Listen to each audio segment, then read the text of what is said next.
नमामीशमीशाननिर्वाणरूपं विभुं व्यापकं ब्रह्मवेदस्वरूपं निजं निर्गुणं निर्विकल्पं निरीहं चिदाकाशमाकाशवासं भजेऽहं निराकारमोकारमूलं तुरीयं गिराज्ञानगोतीतमीशं गिरीशं करालं महाकालकालं कृपालं गुणागार संसारपारं नतोऽहं तुषाराद्रिसङ्काशगौरगभीरं मनोभूतकोटिप्रभा श्रीशरीरं स्फुनन्मौलिकल्लोलिनी चारुगङ्गा लसद्भालबालेन्दुकण्ठे भुजङ्गा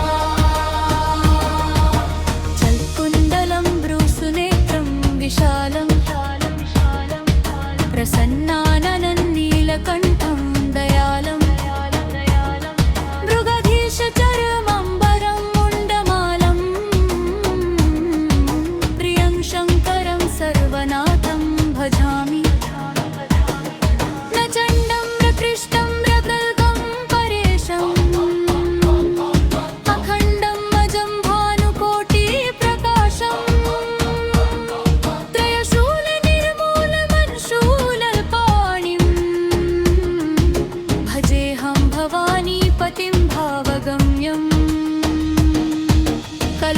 कलातीतकल्याणं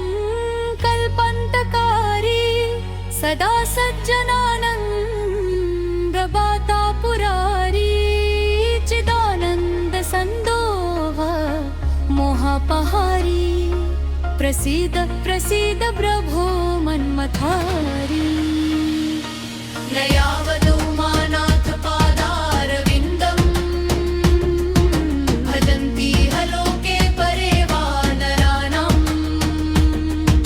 न तावत् सुखं शान्ति सन्तापनाशम्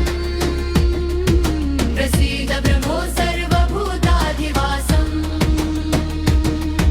न जानामि योगं जपन्नैव पूजा न तोऽहं सदा सर्वदा शम्भुभुभ्यं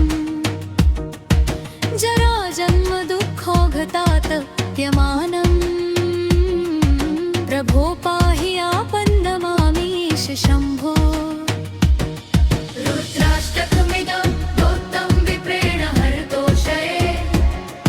ये पठन्ति नरा भक्त्या तेषां शम्भुः प्रसीदति नमामीशमीशाननिर्वाणरूपं विभुं व्यापकं ब्रह्मवेदस्वरूपं निजं निर्गुणं निर्विकल्पं निरीहं चिदाकाशमाकाशवासं भजेऽहं निराकारमोकारमूलं तुरीयं गिराज्ञानगोतीतमीशं गिरीशं करालं महाकालकालं कृपालं गुणागार संसारपारं नतोऽहं तुषाराद्रिसङ्काशगौरगभीरं मनोभूतकोटि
प्रसीद प्रसीद प्रभो मन्मथारी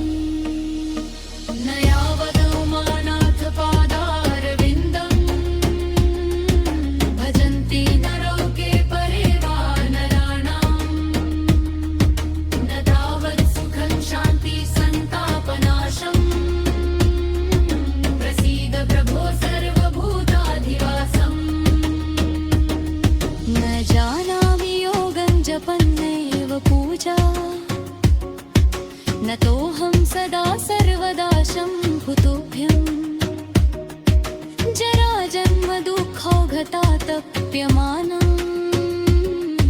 प्रभो पाहि आपन्नमामीश शम्भो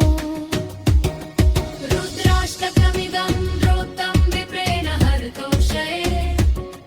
ये पठन्ति नरा भक्त्या तेषां शम्भुः प्रसीदति नमामीशमीशान निर्वाणरूपं विभुव्यापकं ब्रह्मवेदस्वरूपं निजं निर्गुणं निर्विकल्पं निरीहं चिदाकाशमाकाशवासं भजेऽहं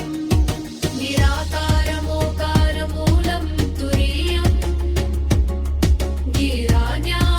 गिराज्ञानगोतीतमीशं गिरीशं करालं महाकालकालं कृपालं गुणागार संसारपारन्नतोऽहं तुषाराद्रिसङ्काशगौरङ्गभीरं मनोभूतकोटिप्रभा श्रीशरीरं स्फुरं मौलिकल्लोलिनी चारुगङ्गालसम्भालबालेन्दुकण्ठे भुजङ्गा जलत्कुण्डलं भ्रूसुनेत्रं विशालं प्रसन्नाननं नीलकण्ठं दयालं मृगधीशचरमाम्बरं मुण्डमालं प्रियं शङ्करं सर्वनाथं भजामि प्रचण्डं प्रकृष्टं प्रगल्भं परेशम् अखण्डनन्दजं भानुकोटिप्रकाशम् त्रयशूलनिर्मूलनं शूलपाणिम् विभुं व्यापकं ब्रह्मवेदस्वरूपं निजं निर्गुणं निर्विकल्पं निरीहं चिदाकाशमाकाशवासं भजेऽहं निराकारमोकारमूलं तुरीयं गिराज्ञानगोतीतमीशं गिरीशं करालं महाकालकालं कृपालं गुणागार संसारपारन्नतोऽहं तुषाराद्रिसङ्काशगौरङ्गभीरं मनोभूतकोटिप्रभा श्रीशरीरं स्फुरन्मौलिकल्लोलिनी चारुगङ्गा लसद्भालबालेन्दुकण्ठे भुजङ्गा जलत्कुण्डलं भ्रूसुनेत्रं विशालं प्रसन्नाननं नीलकण्ठं दयालं मृगधीशचरमम्बरं मुण्डमालं प्रियं शङ्करं सर्वनाथं भजामि न चण्डं प्रकृष्टं प्रगल्भं परेशम् अखण्डं अजं भानुकोटिप्रकाशम् त्रयशूलनिर्मूलमनशूलपाणिम् भजेऽहं भवानीपतिं भावगम्यम् कलातीतकल्याणं कल्पन्तकारी सदा सज्जनानं प्रभातापुरारी चिदानन्दसन्दोह मोहापहारी प्रसीद प्रसीद प्रभो मन्मथारी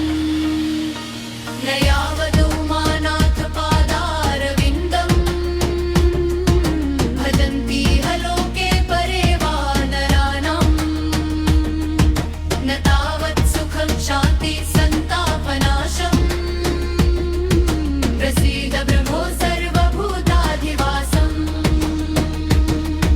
न जानामि योगं जपन्नैव पूजा न तोऽहं सदा सर्वदा शम्भुभुभ्यम् जराजन्म दुःखोघतातप्यमानम् प्रभो पाहि आपन्नमामीश शम्भो रुद्राष्टकमिदं प्रोक्तं विप्रेण हरतोषये ये पठन्ति नरा भक्त्या तेषां शम्भुः प्रसीदति नमामीशमीशान निर्वाणरूपं विभुं व्यापकं ब्रह्म वेदस्वरूपं निजं निर्गुणं निर्विकल्पं निरीहं चिदाकाशमाकाशवासं भजेऽहं निराकारमोकारमूलं तुरीयं गिराज्ञानगोतीतमीशं गिरीशं करालं महाकालकालं कृपालं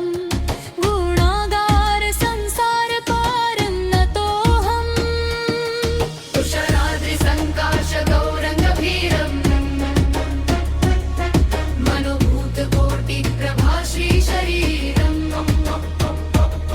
स्फुरं मालिकल्लोलिनी चारुगङ्गा रसभालबालेन्दुकन्ठे भुजङ्गा चल्कुन्तलं भ्रूसुनेत्रं विशालं प्रसन्नाननं नीलकण्ठं दयालं मृगधीशचरमम्बरं मुण्डमालं प्रियं शङ्करं सर्वनाथं भजामि प्रचण्डं प्रकृष्टं प्रगल्भं परेशम् अखण्डन्नजं भानुकोटिप्रकाशम् त्रयशूलनिर्मूलनं शूलपाणि भजेऽहं भवानीपतिं भावगम्यं कलातीतकल्याणं कल्पन्तकारी सदा सज्जनौनं ददाता पुरारी चिदानन्दसन्दोह मोहापहारी प्रसीद प्रसीद प्रभो मन्मथारी न यावदो मानाथ पादारविन्दं भजन्ति नरौके परे वा नराणां न तावत् सुखं शान्ति सन्तापनाशम् प्रसीद प्रभो सर्वभूताधिवासम् न जानामि योगं जपन्नैव पूजा न तोऽहं सदा सर्वदा शम्भुतुभ्यं जराजन्म दुःखोघतातप्यमानम्